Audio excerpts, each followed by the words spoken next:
6 Februari 2020, seorang remaja lelaki berusia 16 tahun ditemui mati tergantung di kipas siling di biliknya dalam keadaan selimut terikat pada lehernya.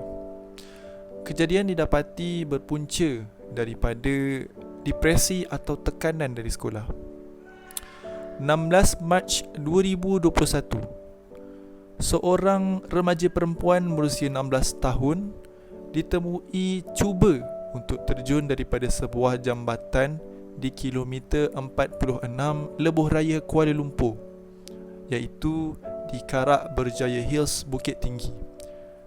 Namun pihak polis sempat menyelamatkan beliau.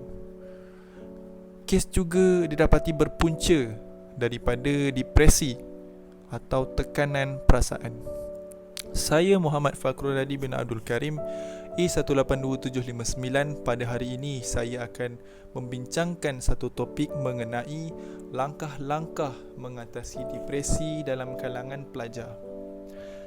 Tahukah anda, menurut statistik kajian kesihatan mental kebangsaan 2017 membuktikan bahawa 1 daripada 10 anak muda atau 10% daripada 5.5 juta belia di Malaysia pernah terfikir untuk membunuh diri. Kajian yang sama turut membuktikan 1 daripada 5 anak muda menghadapi masalah kemurungan, manakala 1 daripada 10 remaja berhadapan dengan masalah tekanan perasaan. Persoalannya, apakah itu depresi atau tekanan dan bagaimanakah cara untuk mengatasinya?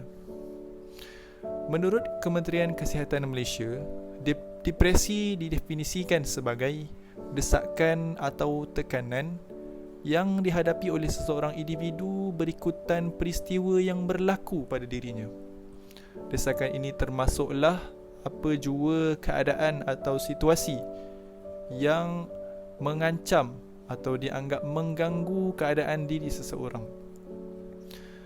Hari ini, dikala pandemik COVID-19 ini, isu depresi dalam kalangan pelajar semakin hangat diperkatakan.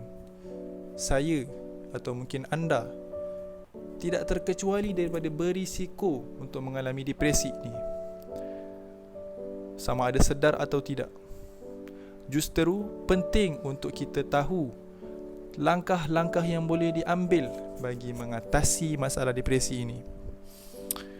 Pada hari ini saya bawakan kepada anda 4 langkah untuk mengatasi depresi dalam skop sebagai seorang pelajar.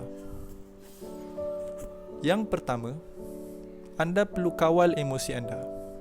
Sekiranya anda mengalami depresi, perkara pertama yang perlu anda lakukan adalah berhenti memikirkan perkara yang negatif dan berfikirlah perkara yang positif. Hal ini demikian kerana berfikir perkara yang positif amat membantu ketika mana anda sedang mengalami depresi.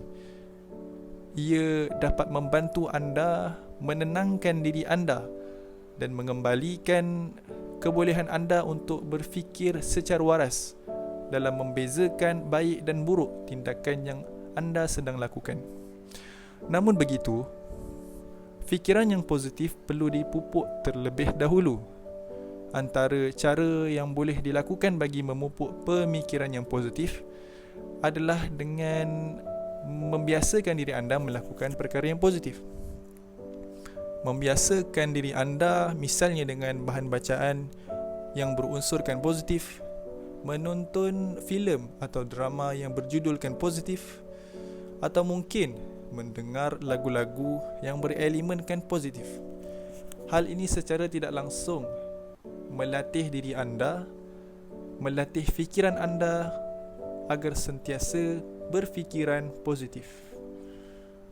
Kemudian sekiranya nanti, andai kata nanti anda mengalami depresi, anda akan lebih tercenderung untuk berfikiran positif berbanding berfikiran negatif. Langkah yang kedua, anda perlu atur hidup anda. Memang tidak dapat dinafikan sebagai seorang pelajar, kita dibebani dengan pelbagai tugasan dan tanggungjawab yang perlu dilaksanakan dari masa ke masa. Justeru, aturan hidup yang jelas dan rutin harian yang teratur amat penting bagi memastikan setiap tugasan dan tanggungjawab yang perlu dilaksanakan dapat disempurnakan dengan sebaiknya. Antara cara yang boleh dilakukan adalah dengan meletakkan matlamat harian yang perlu dicapai setiap hari. Misalnya dengan contoh, anda boleh mewujudkan sebuah list to do ataupun senarai untuk dilaksanakan bagi satu hari. Hal ini bukan sahaja mampu memberikan anda gambaran terhadap perkara yang anda perlu lakukan dalam satu hari, malahan ia juga dapat merungkaikan segala kekelutan minda yang terbuku di fikiran anda. Justeru, dengan cara menetapkan matlamat harian ini dan menetapkan aturan aktiviti harian yang jelas, dapat menangani masalah depresi dalam diri anda. Yang ketiga, anda perlu berhenti merisaukan perkara yang anda tidak mampu mengubahnya.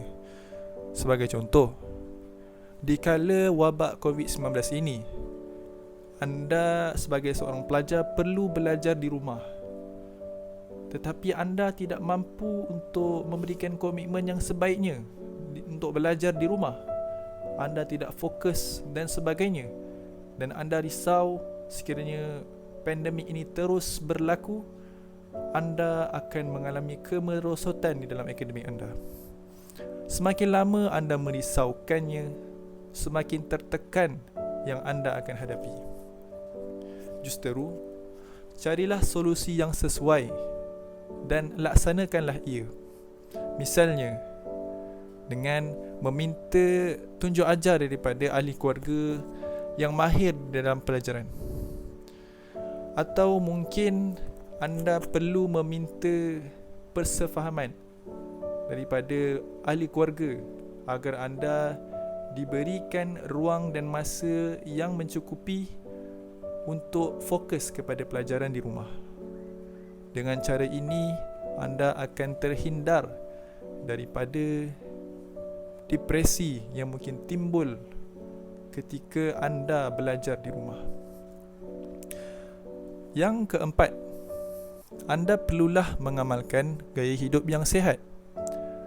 Gaya hidup yang sihat merupakan kunci kepada fizikal dan mental yang kuat. Dan fizikal dan mental yang kuat pula amatlah penting dalam membantu diri anda menghindari depresi. Sebagai contoh, antara gaya hidup yang sihat yang wajar diamalkan oleh seorang pelajar adalah mengambil makanan yang berkhasiat, mengamalkan aktiviti riadah sekurang-kurangnya 3 kali seminggu, dan juga mengamalkan tidur yang mencukupi. Amalan-amalan seperti ini amatlah penting bagi mengekalkan prestasi yang optimum tubuh dan juga minda anda. Secara tidak langsung ia dapat menghindarkan diri anda daripada terjebak dengan depresi. Sebagai kesimpulan, depresi atau tekanan merupakan perkara yang normal dan biasa dialami oleh setiap orang, sama ada kecil ataupun besar. Namun yang membezakan ia adalah bagaimana cara anda mengatasinya.